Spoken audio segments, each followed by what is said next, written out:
In this lecture, we are going to learn about a number of Swing components and how we are going to create GUI applications with these components. In the following example, we are going to learn how we can incorporate labels into our GUI applications. We first create a new JFrame with the title label example, and JFrame is the window we place our GUI components in, so it has to be the top level container. It's the window that we are going to place our GUI components in. We then create a new JLabel with the text Texas A&M University Corpus Christi and add this text to the JFrame using the add method. Finally, we set the size of the JFrame to 300 by 100 pixels and make it visible using the set size and set visible methods respectively. To create GUI applications using the Swing package, first we have to import the necessary classes, necessary GUI components for our application. And in this example, since we are using JFrame and JLabel, we are importing those classes. We may also use star instead of a particular class name, but that will import all the classes from the Swing package. But to save memory space, we may just import the necessary classes for our application instead of using star and importing all the classes from the Swing package. And the label example is the class name for our application, and of course we are going to have a main method. And within the main, we are creating a new JFrame. And this is the constructor for our JFrame. We basically pass the title of the window, the title of the frame as the parameter. And label example is the title of the window that we are going to be creating. Then we are going to create a new JLabel with the desired text. And here is the constructor for the JLabel. And we basically pass the desired text as the parameter. As you are going to learn about Swing components, we have a number of constructors that are available to us to create GUI objects in a number of ways. After creating the label, we are going to add the label to the JFrame. And for this purpose, we are going to use the add method from the JFrame class. And this is generally how we add GUI components to the frame, to the containers. Then we are going to set the size of the JFrame and make it visible. And for that purpose, we are going to use the set size method and set visible method. And we have to specifically set it to true, otherwise the frame will not be visible.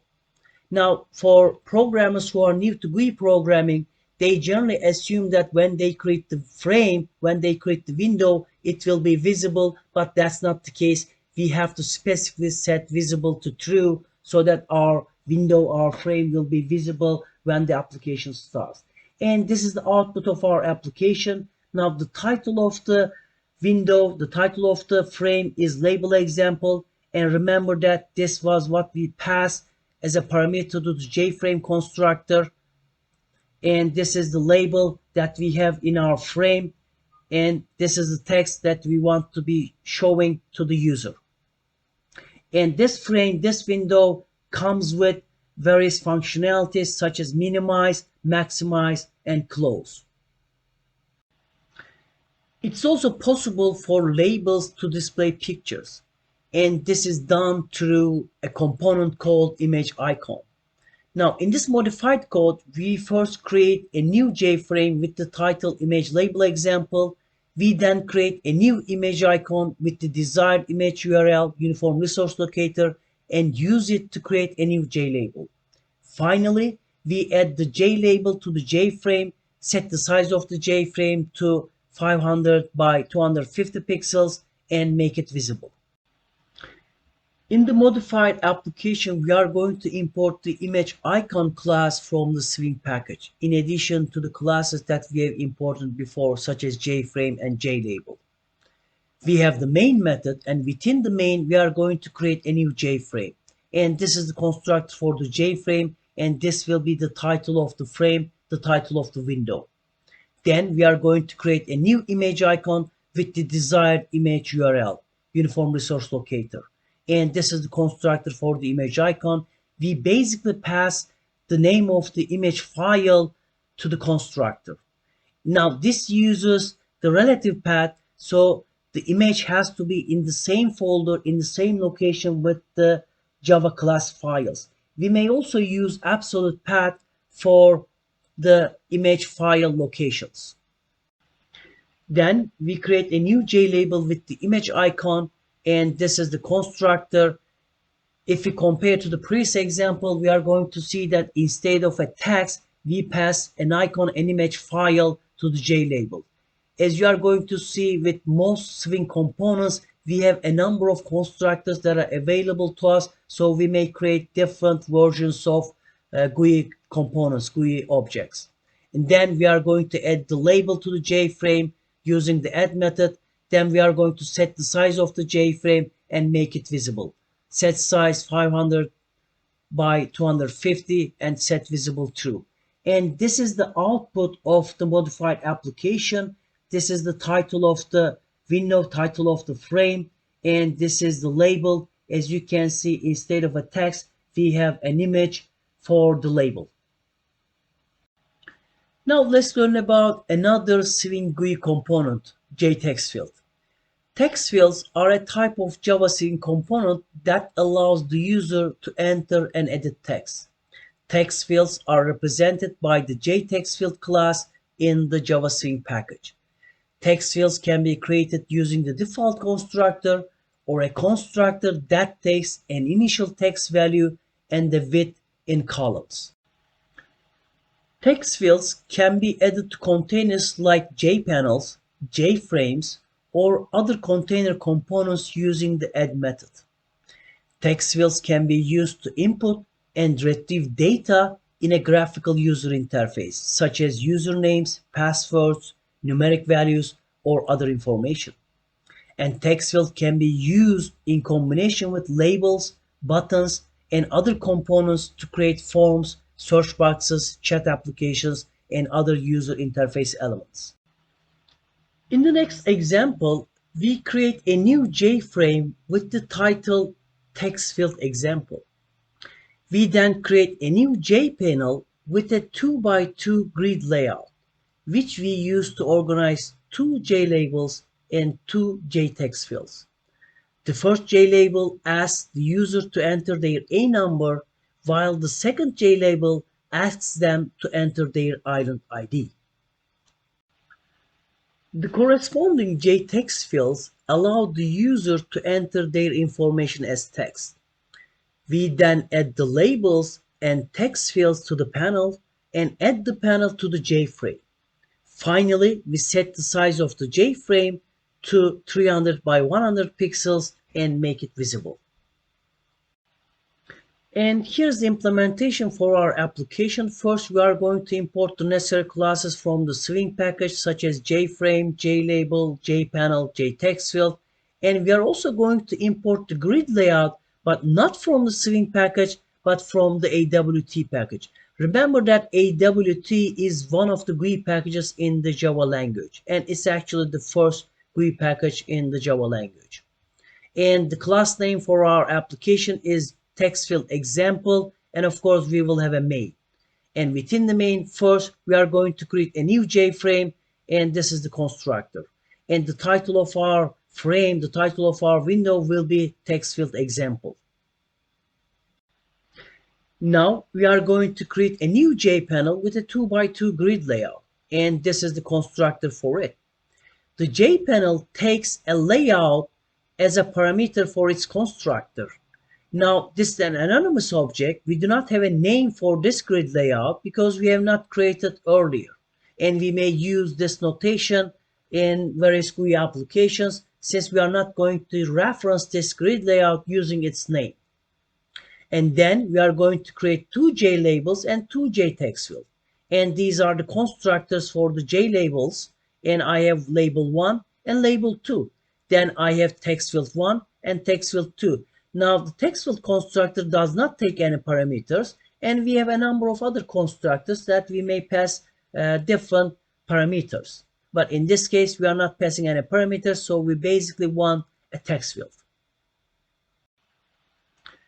Then we are going to add labels and text field to the panel, such as panel add label 1, panel add text field 1, panel add label 2, and panel add text field 2. Panels are containers so that we can use the add method to add GUI elements to panels. Panels are used to group a number of GUI elements so that they can be referenced and used together. Then we are going to add the panel to the JFrame, such as frame.addPanel. Then we are going to set the size of the JFrame and make it visible with the set size and set visible method. And this is the output of our application. And we have the label 1, we have the label 2, and we have the text field 1, and we have the text field 2. Remember that when we were creating our JPanel, we passed a layout as a parameter to the constructor, and that was a 2 by 2 grid layout. So when we are adding elements, GUI elements to our panel, they will go into their respective location. Label 1 will go to 1 by 1, text field 1 will go to 1 by 2, label 2 will go to 2 by 1, and text field 2 will go to 2 by 2. And that's how we place our GUI elements into a panel. Then, since we are only one element for the frame, and that's the panel, that's going to be placed within the frame. Grid layout is one of the built-in layout managers provided by the Java Swing GUI toolkit. It arranges components in a grid with a fixed number of rows and columns. All cells in the grid are the same size, and you can create a grid layout object by specifying the number of rows and columns in the grid as arguments to its constructors, as we have seen in the previous example. Grid layout is not the only layout manager that's available in Java GUI programming. We have flow layout, border layout, box layout, card layout, and there are also some other layout managers. And they're also used with the same approach. Now let's learn about another important GUI element, buttons. Buttons are a type of Java Swing component that allows the user to trigger an action by clicking on them. Buttons are represented by the JButton class in the Java Swing package. And buttons can be created using the default constructor or a constructor that takes the button label as a string. Buttons can be added to containers like JPanels, JFrames, or other container components using the add method. Buttons generate events like mouse clicks, mouse enters, or mouse exits. Buttons can be used to perform actions such as submitting forms, opening dialog boxes, playing audio or video, or navigating to other parts of the application. To make buttons react to events like mouse clicks, we need to implement action listeners. In the following example, we will implement this behavior. We create a simple form with two text fields for entering the user's name and island ID, and a submit button for submitting the form.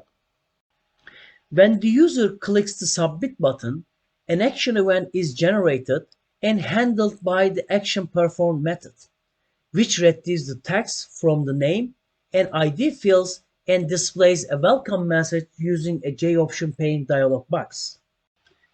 Here's the implementation of this application. We are going to import all the classes from the Swing package. We are also going to import all the classes from the java.awt.event package because we are going to use GUI events in this application. Then we are going to create a class called myForm, which extends JFrame and implements action listener. Now, to create GUI applications, we generally extend the JFrame to create window applications. Then, to create GUI events, we are going to implement the action listener. We have certain fields, certain GUI elements within our form, and they are JText fields, name field, and ID field, and we have a button called submit button. Here is the constructor of our form. We are going to set the title as my form, and we are going to set size as 300 by 200, and then we are going to specify a default close operation, and that's exit on close. So when we close the window, when we close the frame, the application will exit. Then we are going to create our GUI elements within the constructor. we are going to create a name label, which takes the text name. Then we are going to create a name field using the JText field. And remember that we have a number of constructors for various GUI elements. And in this GUI element, we are setting the width of the text field, which is 20. Then we are going to create a panel, and then we are going to add these name label and name field to the panel.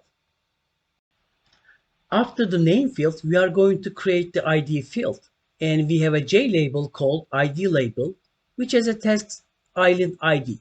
Then we are creating a JText field with a width of 20 characters, and the name of the JText field is the ID field. Then we are going to create a panel, a J panel, ID panel. Then we are going to add the ID label and ID field to the panel. Remember that we declared the name field and ID field within our form. And we also declared the submit button within this form again. Then we are going to create the submit button. And here is the constructor for the J button. The parameter that we pass to the constructor will be the text for this button. Then we are going to add the action listener using the method addActionListener. And when we pass the parameter this, it means that this action will be attached to this button, so that we are going to listen events related to this button. Then we are going to create another J panel, which has the name button panel. Then we are going to add this button to the panel. Now we are going to add the GUI components that we created earlier to this frame. We are going to create another J panel named content pane, and we are going to add our earlier panels that we created to this panel, such as name panel, ID panel, and button panel.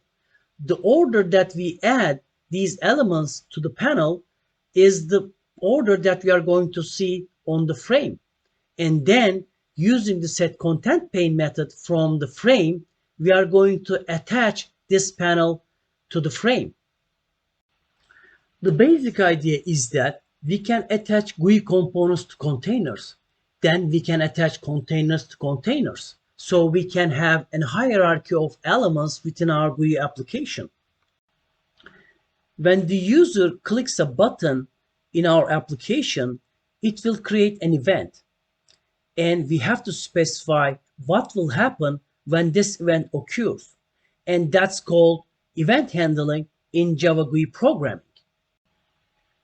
In Java GUI programming, not only clicking a button will create an event. There are other types of events, such as resizing a window or moving mouse. And these will be called by other types of events, such as a mouse event that are associated with mouse-related events. And in this particular example, we have the action event, which is generally associated with buttons. And then we are going to implement what will happen when the user clicks this button using the action perform method of the action listener interface. And we have some other listener interfaces, such as mouse listener interface. And within the action perform, we are going to get the source of the event, and which will be the submit button, because that's the only button we have in this application. Then we are going to get the text of the name field, and then we are going to get the text of the ID field. Then in this particular example, we are going to show a message dialog box, which will get the text from the fields and show it in the message dialog. In this GUI application, within the constructor, we first created our frame. We then created our GUI components and placed them into the frame. Then we implement our event handling routine, and within the event handling routine, we implemented what will happen when the user presses the submit button. Then we have the main method, and within the main method, we are actually creating a form object. And then we are going to set this form object visible, so that when the application runs, the form will be visible to the user. Now the user enters the text fields and then presses the submit button, which will create an event. And within the event handling routine, we are actually showing the message which has the text from the text fields. And this is the general approach we have in Java GUI programming. We first create our GUI elements, we place them into frames, Then we implement our event handling routines, and finally we create our frame objects and we set them visible. Now let's learn about JText area.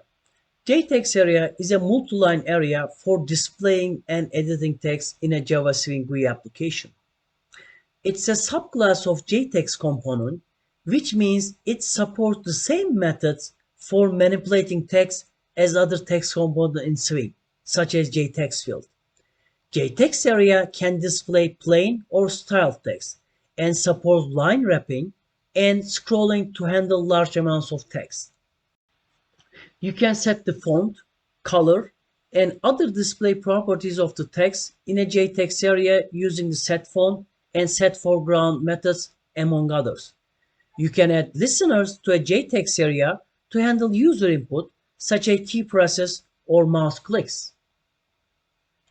In the next example, we create a simple text editor with a JText area for entering the user's essay and the Done button for submitting the essay.